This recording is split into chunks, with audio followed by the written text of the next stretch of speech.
All right, so we're going to try this again, beginning with Shemot, also known as Exodus 29:34, which literally says in English, and if remainder from flesh, the installing, so this is the inauguration, the installing, and from the bread to the morning, and burn you the remainder with fire, not he ate, for holy he.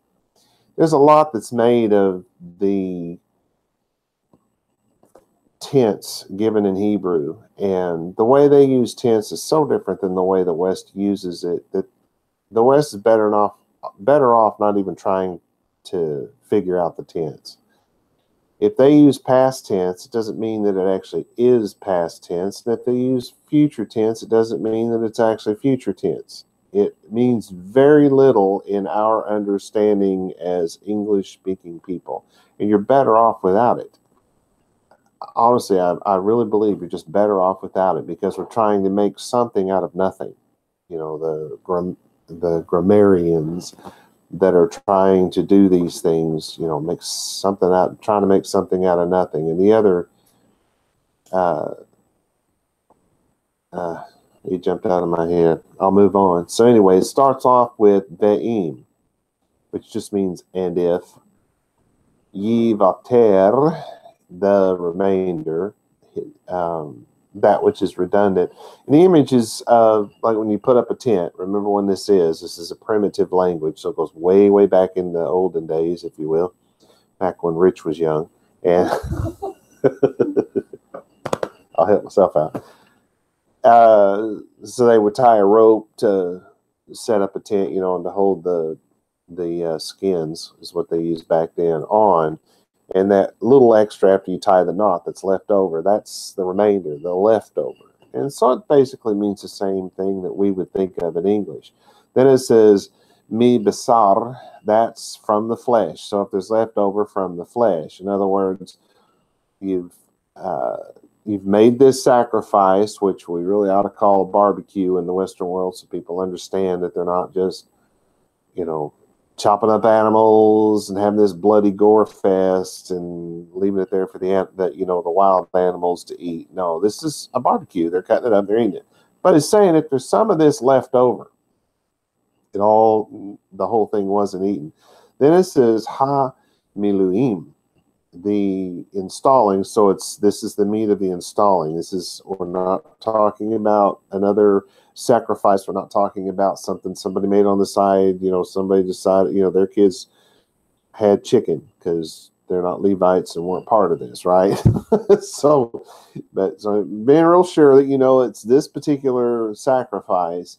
If that meat from that particular lamb is left over, umin, it says, and from hal echem, and if there's leftover from the meat and from the bread, or you should say, or from the bread, then it says odd, which is in English the word to, but it's to pass over, it's to passing, so maybe we should say until, something like that, ha boker, and most of you have heard that, Boker Tov, right? Good morning. Again, I've told you this before, but that's an English thing, not people in Israel say it now, but that came from America. That came from the West, because we say good morning. In the East, they used to just say shalom, morning, noon, and night. Now they say Boker Tov in the morning, shalom in the afternoon, and Erev Tov in the evening. All that came from the West. But anyway, so if there's any of this from the meat or the bread that's left over until the morning, this sarafta. So literally it's and burn you. So you're going to burn the rest of it at ha notar, read the rest of the remainder, ba esh. Hear it making that fire sound. You're going to burn the leftover in fire. It's very much just like, if those of you who are familiar with Pesach, that's what you do with the leftover meat. You take it out, you burn it, and there's a reason for it and all that kind of stuff. It's going to be the same type of thing. And just to say it real shortly, you've had your part of the meal, if you will. It's not so much that you're eating your part, now God's going to eat his. That's a perversion of it. when God enters into a covenant, when two people enter into a covenant, part of it's for the person, part of it's for the other person. And when God passed through the fire with Abraham, he was so excited about the covenant that he burned the whole thing up. Abraham didn't even get to pass through it, right? So you eat your part, and then what's left over, if you will, is symbolically burned up by God because of his excitement about what's going on. All right, so if you don't really get that, go watch something I taught on Pesach. It'll help. Then it says lo, which means no or not. It's the negative article. And it says, yeah, achel. So he will not eat. No one will eat this stuff. That's God's have to consume. Like I said, you're not feeding God. He doesn't eat food. And if he does, I guarantee it's way better than what we're eating. No, just kidding. Anyway, this says ki, which is for or because, kodesh. So because it's holy. It's holy. This is set us apart. What makes it holy? Because it's this great lamb, and it's only God can touch it. No, it's set apart for God. That's if it's set apart for God, that makes it holy. And so this is God's part, the part that his passion, his excitement is going to consume. All right, so then the translation, and if any of the flesh and or bread of the inauguration remains to the morning, you will burn the remainder with fire. It cannot be eaten because it is holy. Real simple, straightforward. So we move on to 35, which would literally say, and do you or make you to Aharon and to children his, as this, as all that command I, you 7 days you shall fill hand them. Not as confusing as that may have sounded. So ve'asita, and do you, and make you. That's from the word asa, to labor, to work about, to make, to produce, to manufacture, to fabricate. Yeah, you remember that word, right? So you're going to make le'aharon for Aaron, levanine, and for his children. And again, remember, you're making this for Aharon, right? That's the high priest and his children. Now, that's going to go on forever. That's not just a couple of, 2 kids or 10 kids or 12 kids he had back in the day, because back then they kind of were always trying to have a football team or a basketball team or something. I'm just saying, man, they tended to have a lot of kids. Not his direct descendants. It's the Levites, the priests. It's going to go on forever and ever that way. So it's not just the immediate kids. Then it says kaha, which is as this literally. So in other words, everything that I've told you, you're going to do it just as you were told. Kechal, that's everything. Asher, that. ZVT, that I commanded. So God set it up. He constituted it. He established it. This is his command. This is otaha, that I commanded you. So then he's going to say shivat, that's the number 7. Yamin, for 7 days. You're going to do all this stuff that I commanded you to do for 7 days. Now this particular inauguration lasts for 7 days. So it's not the only one. You've got Pesach lasts for more than 1 day. Well, Pesach really only lasts 1 day. It's a matzot that happens the day after Pesach that lasts for 7 days. And then you've got Sukkot, lasts for a while. So there's some of these things that take a while and other things not so much. Then you have tamale, not like a hot tamale. And not like tomorrow, but tamale, you shall fill. It's to make full. Original idea is that of abundance. So you're going to make abundant. You're going to make full yadam. That yad is hand, right? So their hand. And it's an idiom, obviously. And you make for Aharon and for his children according to all that I command you. 7 days you shall fulfill their hand, their position. This whole 7-day inauguration is all about setting them in their position. Aharon being the high priest and the other priests being regular priests, more than just his immediate kids. All right. Then when 36, we go on, literally in English, and young steer, sin shall make. Ooh, steer's going to commit sin. Today upon the covering and sinew, upon the altar with cover you, upon him and anoint you with he to purify he. They talk funny in Hebrew, don't they? Especially if you try to say it in English. Anyway, this first word is ufar. That's and young steer. It's what you think of. It's a bull, says moo and all that. Little ring in the ear and bell under the... Okay, maybe not. But, well, yeah, it could be. Someone decided to treat their bull that way. Anyway, so the next word is hatat. There's your word for sin. It's to sin, which is to wander from or stumble in Torah observance, also known as the way.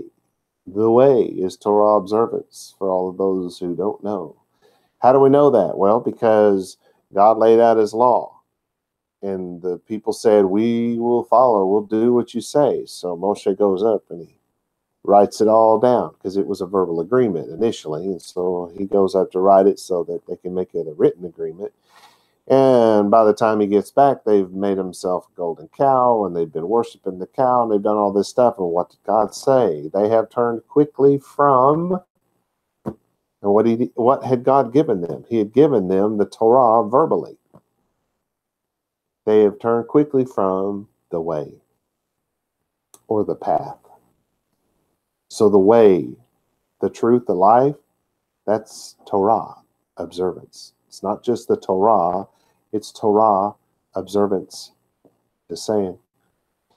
Anyway, then it says ta'aseh. Oh, you hear asa, to make, to work, to labor, to fabricate. All right. Because, we're still in make it mode. We're not in everyday mode. We're just in make it mode so far. Layom, that's today. Could be for day, for a day, for the day. Then it's all, which is upon. Ha kippurim. Do you know what a kippah is? A little roundy hat some Jews wear today. There's no law of God that says you have to do that. But the reason why they do that is because Jews never know at any moment, any given moment, when they may hear someone reading the Torah out loud, or when they may hear some prophet prophesying out loud, or some other Jew praying out loud. So, they want to be covered for that. But more importantly than that, they never know when they just might blurt out, blessed is Yahweh, because he's great and wonderful, and they want to have their head covered, right? So that's why they do that. It's not a commandment, but they do that as if it were a commandment, and that's fine. But anyway, ha kippurim. So what is it? It's a covering. So they put this covering. It doesn't cover much, but it's got a little roundy bald spot there. It's great. Anyway, so it's the covering. And what's the cover? What's it going to cover? Vechiteta. That's and sinew. It's going to cover your sins. Well, what's that? Those are the times when you depart from the way, from the Torah. Does there come a time when you never depart from the Torah? Probably not. I mean, it could happen. I mean, it is possible, because to live Torah observant is not to be flawless. It's just to follow the Torah. So there are times when it's said that you come short of the glory of God, because living according to Torah is to live in the glory of God. And so you fall short because, maybe you told a little fib, maybe you paid your bill late, maybe, because those are things you're not supposed to do. And so you do these things. Well, then you do whatever it is that you're supposed to do to make it right as soon as you realize you've committed the sin, and you just get right back on the path. You just get back on the path. You get back on the path. Why? Because you think God's going to hit you with a lightning bolt? Come on, people. When's the last time you saw God strike somebody with a lightning bolt? Get real here. We don't live this life scared to death that God's going to kill us or that we're not going to make it in, because All that's required is that we live according to what we know and that we learn. You can't just say, well, I don't go to synagogue, I haven't learned anything, so I don't have to live by the Torah, right? No, you have an obligation according to the law to learn it. So you also have an obligation to go to synagogue and learn it from the doctors of the law. That's what you're supposed to do. That's your part. And as long as you do that and you apply it to the best of your ability, to that knowledge to the best of your ability, heaven's assured. That's not the issue. You don't have to go around worrying about, oh, God's going to strike me down, I don't know if I'll ever make it. No, you just have to worry about getting on the path. When you get off the path, you get back on the path. That's all you got to do. And you got to do it until the very end, because you can't do it for 10 minutes, 10 days, 10 years and quit. No, you got to do it to the end of your life. And if you do it to the end of your life, bang, you're good. That's all you got to do. I'm just saying. Anyway, because your sins never go away. If you commit adultery, you're going to be an adulterer for all times. Who can I give as an example? How about David?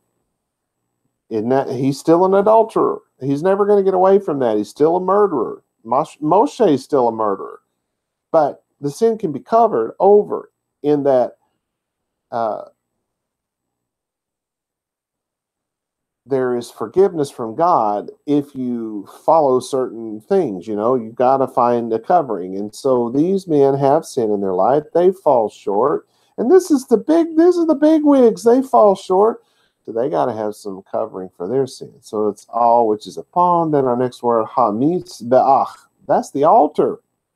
You're going to have a covering on the altar. Be'ha percha. And in that, it will cover you. Alav. So it's upon it. Umashachta. And anoint you. All right. So first your sin needs to be covered. Then you need to be anointed. These are two steps that have to be taken before the inauguration can happen. Well, before it's complete anyway. Oto is with it. Le kadsho, which is, you hear Kodesh in there, Kadsho, it's going to be the purification or part of the purification process. So your translation is, and each day, or 2 days, it's said, and we'll know that it's 2 days because we'll catch that from the next verse. So, and each day you shall prepare a young steer. Now, this is of the 7 days. This is not every day of the year, right? That's just these 7 days. Each day you're going to prepare a young steer to cover for the covering of the sin. And with it, that sacrifice, that sin sacrifice, you cover sin on the altar. And with it, that sacrifice, you anoint it, the altar, and purify it. So that sacrifice for your sin is also going to anoint and purify the altar. In other words, purify it. Rashi believed that if the ceremony was not exactly right, and this is why I'm talking about the things I am today, if it's not exactly right, the entire event would be invalid. He also wrote that the peace or sin sacrifice was done just in case someone offered stolen money or any other unclean thing. Well, thanks, Captain Obvious. I mean, I'm sure in his day it was important that he say these things, and I like to pick on Rashi. He's one of my favorites. But you get that he seems like the kind of guy that lived his life scared to death God was going to strike him with lightning. I mean, he really strikes me that way as someone who, oh my God, I gotta do this, I gotta do that, and oh Lord, I'm just gonna I don't know if I'm gonna make it. I just don't understand that kind of lifestyle. It don't make any sense to me. God loves his people. He doesn't hate them. He's not looking for an excuse to beat up on his kids. I mean, I know there are people like that, but God's not like that. Even Ezra and Nachmanides both agree that the atonement was for Aharon and his sons, as stated, of course, in Leviticus 8:34. I do agree with that. All right, so verse 37. Days you shall cover upon the altar, and holy you with he, or it, and be the altar holy holies. all the touch. In altar he holy, or it holy. So Shivat, there comes your 7 again. Yamin, 7 days.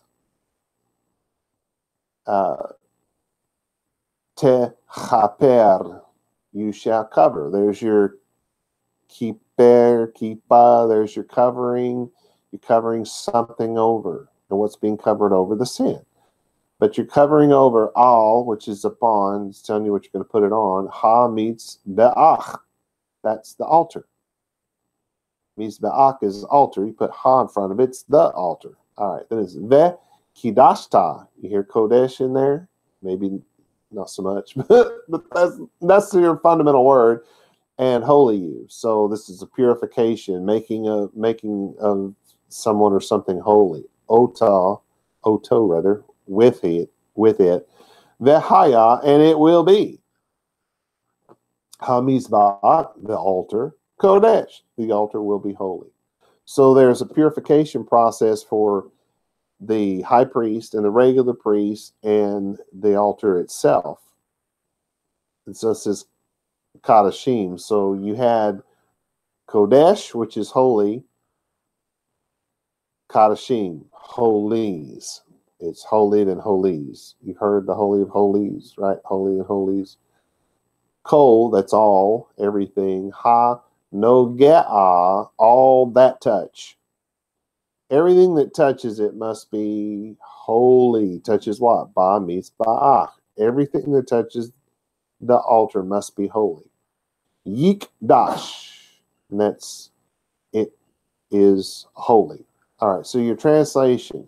7 days, or each day, you shall cover over the altar, and you will sanctify it, and the altar will be very holy, holy, holy, very holy. Everyone who touches the altar will be holy.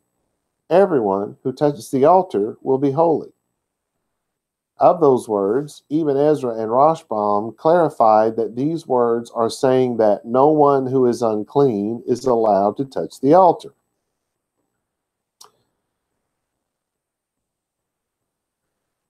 So now let me read that again. Everyone who touches the altar will be holy.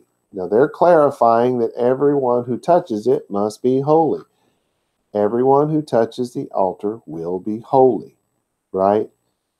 There's a reason why I brought that up. I should probably point out that even Ezra focused on the meaning of the text while Rashbam focused on what it took to be clean, right, in their explanations. But part of the argument was that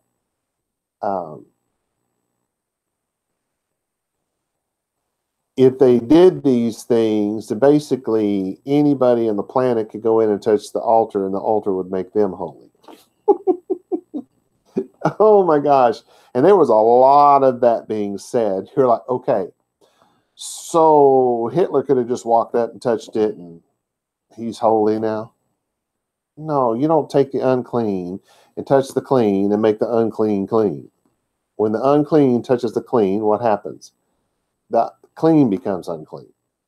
You know, like if you're clean, you're just minding your business, and all of a sudden you're touched by a dead body. Is the dead body clean? No, you become unclean. It's the same way with the altar. Everyone who touches it, he's just saying that everyone who touches it needs to be clean. All right. Then the next one, 38. And this that you shall make upon the altar, sheep, children, year, today, continually. Vizeh, and this. They could have just said zeh, but and this. Sometimes it's vehazeh and the this. They say the this a lot in Hebrew. Never really understand why they put the definite article there, because why not just say zeh? But anyway, they do that, I guess, for the fun of it, to confuse me. This is asher, which means that or which, you know, T-H-A-T, or the word W-H-I-C-H. That's all that means. This is ta'aseh. Oh, you know that. Asa, properly to labor, to work about, to make, to produce, to manufacture, to fabricate, right? So we're still in make it mode. And then we go on to all. That's upon. Ha-mitzvah, on the altar. B'nai, that's children. or sons, that sort of thing. Shana. So when they're doing age in Hebrew, it's done very differently than we do. So it's saying the children of a year, Shanayim, 2. So it's children of 2 years. In other words, the sheep are going to be 2 years old. This is Layom for the day, for this day, Tamid, continually. So, and this is what you shall prepare on the altar: 2 yearling, children year, sheep, each day, continually. And this is what you shall prepare on the altar: 2, the number 2, yearling. That's what they mean by children of a year. Sheep, each day, continually. All right, so of the words and or now, this is Hebrew grammar. This introduction indicates, according to Hebrew grammar, this particular introduction indicates limitation. Even Ezra and the Sa'adiah wrote that this, the word this, referred to the sacrifice. And again, in their time, it just must have been something very confusing. I don't get that. But there is limitation. And this is, so you're not going to add to this. You're not going to take away from it is the point. This is what you're going to do. All right, verse 39. The sheep, the one, shall make in morning, and the sheep, the second, shall make between the evening. As you remember, in Hebrew, there's a first evening and a second evening, right? There's a first sunset and a second sunset. You guys remember that teaching? So it starts off with et, which is just a pointer. It doesn't mean anything. Ha-keves, and the sheep. The sheep. Keves, sheep. Ha-echad, and the sheep, the one. So, and the sheep, and the first sheep. Then it's ta'aseh. There's asa, labor, work, manufacture, produce, manufacture. I already said that. Fabricate, that's the other word. Yeah, so you're gonna make that. You're gonna do something. Va boker. So you're gonna do the first one in the morning. So the first sacrifice is in the morning. Then it says ve'et, and there's an arrow. Ha-keves, there's the sheep. Ha-sheni, the second. So, and the second sheep. Ta'aseh, the labor, manufacture. So you're going to make that sacrifice. Bain, which is between. Ha-arbayim, between the evenings, because it is plural. So you shall offer the first lamb in the morning, and the second you shall offer at twilight. That's what they mean by the first and the second. Have you ever noticed that the sun can go down over the horizon, but it's still light outside? And then eventually it's not light anymore? They call that, when it first goes down, between there and the darkness, twilight. So I use the word twilight. That's between the evenings. That's what they mean. All right, so verse 40. And 10th part fine flour mingled with oil, beaten 4th part the measure, and drink 4th the measure, wine, the sheep, the wine. The isaron, and the 10th part. That's a measure of 10 parts. 10%. Is that right? Should I say 10%? I'm not a cook. I don't know about these things. 1/10. There you go. Solet. So 1/10 fine flour. Balul. You're going to mingle it. You're going to mix it. Beshemen. With oil. You take the 1/10 of that and you put it with the oil and you mix it with the little whisk. I'm sure they had those metal whisks back then, right? Katit. That's beaten. Beaten. Reva. 4th part. Ha-hin. So it's a 4th part. Now it's a 4th part of a measure. Venesech.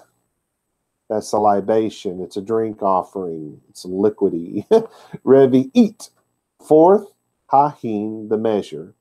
Yayin, of wine. So that's your liquid, is your wine.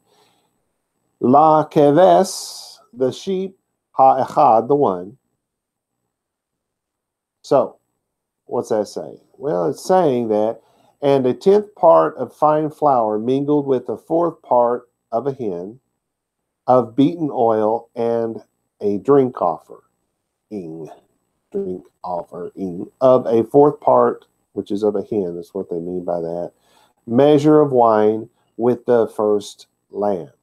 So we got a couple things that stand out here. A 10th part. Rashi wrote that this, the 10th part, was the 10th part of an ephah, which he said was equal to 43 1/2 eggs. Of course, he didn't say what size the eggs were, small, medium, large, I don't know. Even, I'm sorry, that just tickled me. Even Ezra said that the ephah and the hin were Egyptian measurements. Could be. Drink offering / libation. That's a libation is a drink offering. Rashi and the Babylonian Talmud in Sukkah 48a describe 2 silver cups above the altar with 2 holes. When the wine was poured in them, the wine spilled out over the top of the altar. Okay. This is way after the fact. Rashi is Dark Ages. Talmud was 400s to... some of it can be dated as early as the 200s, I think. But it goes from the 400s on into the 600s on parts of it. So they're all way after the fact. These are not, as far as I'm concerned, terribly reliable historical things, especially since in their time there was no temple. There were no temple implements, so what did they know about it? Unless, of course, they got that information maybe from Josephus or somebody like that, then that could make it more reliable. So if you're going to check that, you really need to check it against someone who was actually there at the time and saw those things. Otherwise, I think it's not something you can say that's verifiable. In Shemot 29:41, we've already got to 41. Wow.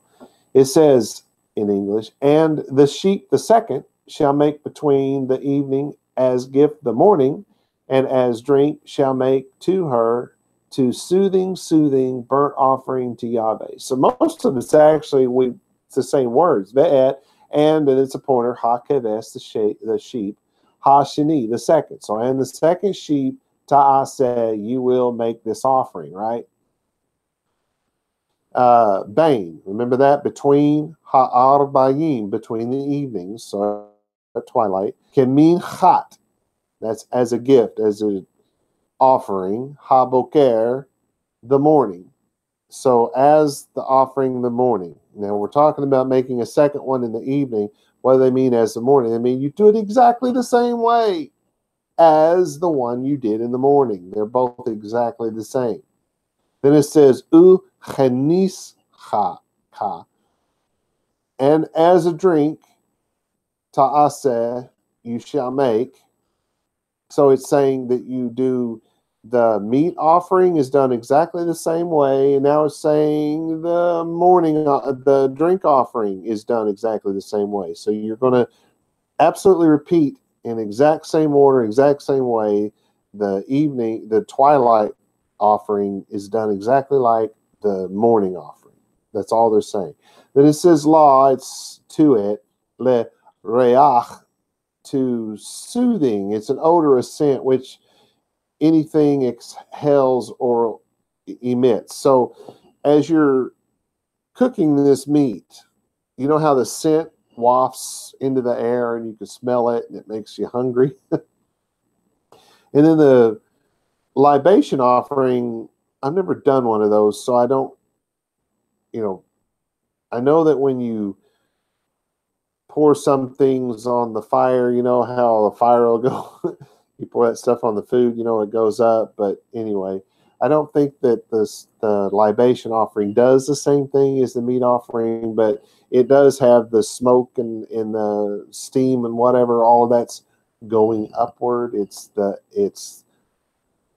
what's being exhaled from the meat that's cooking and from the liquid that's frying on this fire, that's evaporating or whatever you call that. I hope you guys understood that.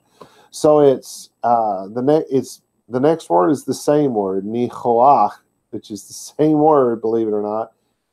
No, it's not. I use the same English word, but Hebrew, it's not. Because we have reach is your first word, and koach is your next word. Boy, they're almost the same word, aren't they? But the next word is acquiescence, satisfaction, delight, to be delighted with anything. So the smoke and the smell that's going up is satisfying. Wouldn't you agree? It makes you hungry. Ished, that's burnt on the fire. Then it says it's satisfying what? La Yahweh, to God. So it's satisfying to him. So your translation is, and you shall offer the second lamb at twilight. You shall offer it according to the morning gift, and according to the drink offering. It will be very soothing, because it says soothing, soothing, if you will, offering to Yahweh. All right, so then 42. Offerings continual to generations, you all. Oh, look at that. There's a Texas thing there. To generations, you all. Entrance tent, appointed times to faces Yahweh, that I will meet to you there, to speak to you there. So this is God speaking directly. So it says olat, that's offerings in plural. What is laid on the altar? What is offered on the altar? So it's what you would think of. Then it's tamid, not talmid, tamid. So that's continual. Le dorotechem, that's to generations, you all. Le is 2 or 4. Dorote is generations. And then the chem at the end is you all. Y'all. So it's to all y'all's generations, if you're from Texas. All right, and then it's generation. It's your progeny, the people that come after you, that are related to you. Petach, now that's the entrance, an opening, an entrance, a gate, a door. Then it says ohel. Remember, that's the word for tent in Hebrew. Moed, so it's the tent of appointed times. Moed, or appointed times. Or assemblies, the tent of assemblies, the tent of appointed times, the tent of meetings. Any of those are correct. There's not one that's more right than the other. They all mean exactly the same thing. Then it says lipnei, that's 2 or 4, before the faces in the presence of. If you're in the presence of someone, you're before their face. In Hebrew thought anyway. So who is the someone? Well, it gives a proper name of God. Then it says asher Eva Ed. And so this is God saying, and I will meet lachem. I will meet you there. Because it says Shema there. I will meet you there. If you do all of these things in the appointment of these men, God is promising that he will meet us there. I think we should do this next week. let's inaugurate somebody. I'm just saying. Then it says, le daber, to speak. Oh, he's going to meet you there so that he can speak elecha, to you. Sham, which is there, speak to you there. So your translation, continual offerings to all your generations at the entrance of the tent of appointed times, in the presence of, or before the face of Yahweh, so that, and this is God talking, I will meet you there to speak to you there. Man, that's awesome. Of the words continual offering, Rashi wrote that this was a sacrifice to be made every day without interruption. Oy, oy, oy. What did God just say? 7 days. Even Ezra wrote that these sacrifices were to start when they entered the land of Canaan. He further stated that these sacrifices were carried out only for 50 days at Sinai, according to Numbers 28:6. He also believed that it would have been impossible to make these sacrifices in the wilderness. Of course, he thought that the wilderness was a desert. It would have been impossible. But, you know, if you're leaving Mitzrayim, Egypt, with all of their animals, that were left over after all of the death, which was still a lot. And you went out to the desert. How long do you think those animals will last? Midbar is a wilderness fit for feeding flocks. They were not in the desert. Now, there is a possibility that because there were so many people, so many animals, and so much sacrificing going on, maybe there was nothing but a desert left when they moved on. Maybe that's why they kept moving on. Anyway. However, if this particular ceremony and sacrifices associated with it were only to take place when inaugurating the high priest, it wouldn't have been necessary during the wilderness experience. You know what I'm saying? Because it's 7 days. These guys are connecting things that don't connect together, and they're trying to make the daily sacrifice this. And this is not the daily sacrifice. This is the 7-day sacrifice of the inauguration of the high priest and the regular priest. That's all this is. Anywho, 43. And will meet me there to children Yisrael, and will wholly with honor me. So it starts off Veno Adti, and will meet me. So what's God saying? He said, I'm going to meet you there, and I'm going to talk to you there. And then he says, and you will meet me, Shama, you will meet me there. Sham or Shama is, I know it sounds like another word, right? Hear, O Yisrael. Well, this will make it easy for you to remember. How do you say over there? Sham, Shama. And point your finger. Now you know a new Hebrew word. Then it says Livnei. So that's B'nai is the children. You add the le sound to the front of it, it winds up Livnei. So it's 2 or 4 the children, 4 children. Who? Yisrael. Children of Yisrael. It's not for the Christians. That's all right. It's in the Old Testament. They can have it. All right. Sorry. I guess I'm in a mood. Venikdash. Do you hear Kodesh there? Kadosh. Nikdash. Venikdash. If I took the Veni off, then it would be Kodesh. So, and will be holy, will be purified, will be clean, be hevodi,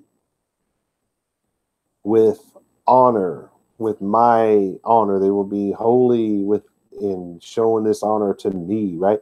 So your translation, and I will meet the children of Yisrael there, and will sanctify them with my glory. That's the be chevodi. Kavod, that's your root word. That's honor, it's heaviness, it's holiness, it's glory, it's splendor, it's all of those things. And he's going to meet them there. He's going to talk to them there. And they, the whole children of Israel, they're all going to be there. And in that moment, God's going to sanctify them all, because the sacrifice was very obviously for more than just the men being inaugurated.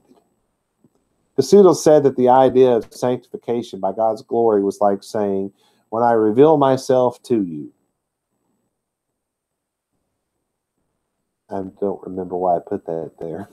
Anyway, verse 44.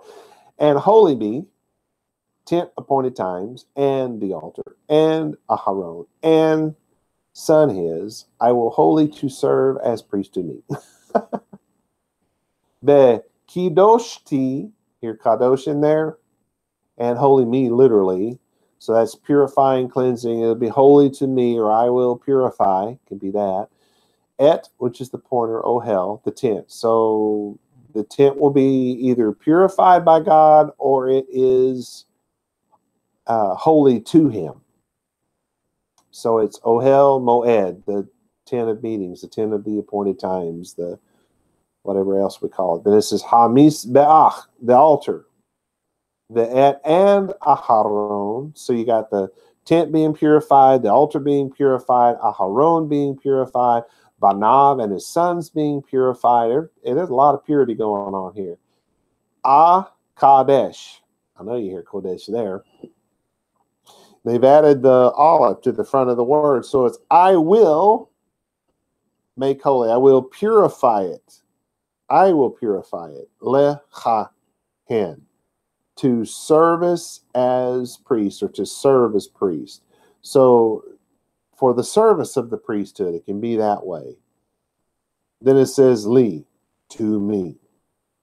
So your translation is, and I will sanctify the tent of appointed times and the altar, and I will sanctify Aaron and his sons for service as priests to me. All of this is leading up to this one thing. So then it says in 45, and dwell me in midst children Yisrael, and be me to them to gods. So it's Veshachanti, and dwell me. In other words, God's saying, and I will dwell. That's the way we would think of it. I'm going to hang out. I'm going to live. I'm going to dwell, abide. I'm going to be betoch, right in the big middle, right in the center. When they do all of this, and the moment that all of this is completed, God is going to appear at the tabernacle. He's going to talk to the children of Israel, and he's going to be right there in the big middle of it all. Wow, that's pretty incredible. B'nai, that's of course children, Israel. So he's going to be in the midst of the children of Israel. The Hayiti and be me, it will come to pass, and I will make it come to pass. Le Elohim, and I will exist as, it will come to be that I am, blah, blah, blah, however you want to say it. Le Elohim, I will be their God. Their God. I know it's in plural. Why is it plural? Because there's three gods wrapped up as one, blah, blah, blah. No, it's nothing like that. If in Hebrew, in Old Hebrew, Bible Hebrew, if your God was a living God, he was spoken of in plural because he had many facets. He had many faces is how they actually put it. In other words, if you're alive, even when you're asleep, your face is continually moving. But if you're dead, you only have one look on your face, if you know what I'm saying. In other words, you're an idol, right? So you carve a happy face on that idol, and even if you turn him upside down, he's not an unhappy idol. He's just an upside down happy idol, right? So you say it in plural. That's the only reason why it's done in plural in Hebrew. That's the way they do things, did things, should still be doing. All right, so your translation. And I will dwell in the midst of the children of Israel, and I will be their God. That's incredible. Will be their God. The Sephono states that these words indicate that God was going to direct the destiny of the Yisraeli, the Israelites, without an intermediary. Hands-on, he's going to do it himself. However, the sin sacrifices were the intermediary between the children of Israel and their ability to live with God in their midst. What I'm saying is the Sephono's wrong. They're saying that God's going to act as the intermediary. No, the sacrifices are the intermediary. Right? Hope you get that. Then 46. I think that's the last one. And know they, for I Yahweh gods them, that make go me with them from land Mitzrayim to dwell me in midst them, I Yahweh gods them.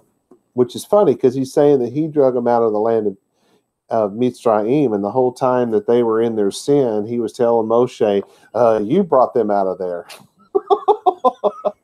So we're at a point where God's okay, all right, I'll take credit for it. I'll admit to it. I'm just saying. The Yad-u, and know they, it's to see, hence to perceive, to acquire knowledge, to be acquainted with. So someone's going to know something. Next word is ki, for because, ani, because I, then it gives the proper name of God. I, Yahweh, Elohim, their God. I Yahweh, their God, Asher, that Hot-ze-ti. It's make go me. I made them go, so I brought them. to make someone go is to bring. It's like you put a what you call that, a bridle on a horse with the reins or what, lead rope or whatever, and you lead it somewhere. That's what he's saying. I made them go. I led them. I brought them, Otam. I brought them Me'eretz from the land, Mitzrayim, from the land of Mitzrayim, which is, of course, Egypt, as they call it today. Then it says, Leshachni, to dwell me. Now he's telling you why he did this. I brought them out so that I could dwell, so I could hang out, be vetocham, in the midst of them, so I can be the center of their world. Ani Yahweh, I Yahweh, Elohim, their God. A lot of stuff on God I could have said, but here's your translation. And they will know that I, Yahweh, their God, brought them out from the land of Mitzrayim, that I may dwell in the midst of them. I, Yahweh, am their God. While it might sound like a moment, Rashbam rightly pointed out that the purpose of God taking the children out of Mitzrayim, Egypt, was so that he could be in the midst of them. Kasuto said that the words in this verse concerning being their God and being in their midst closely resemble the writing at the beginning of chapter 25. He pointed out that the writing style in both places retained the same stately rhythm and a threefold occurrence of the stem. Ya'ad, appoint, and Kadash, concentrate or sacrifice, or sanctify. Kasuto concluded chapter 29 with the following statement. Finally, as benefits a king who signs his name at the end of the declaration that he has issued, in order to validate it and accept full responsibility for its implementation, comes the solemn formula, I am the Lord their God, which concludes the main part of the divine communication concerning the tabernacle of God's glory, wherein he would cause his presence to dwell among the children of Yisrael. This concludes our journey through chapter 29. Shalom, shalom, y'all.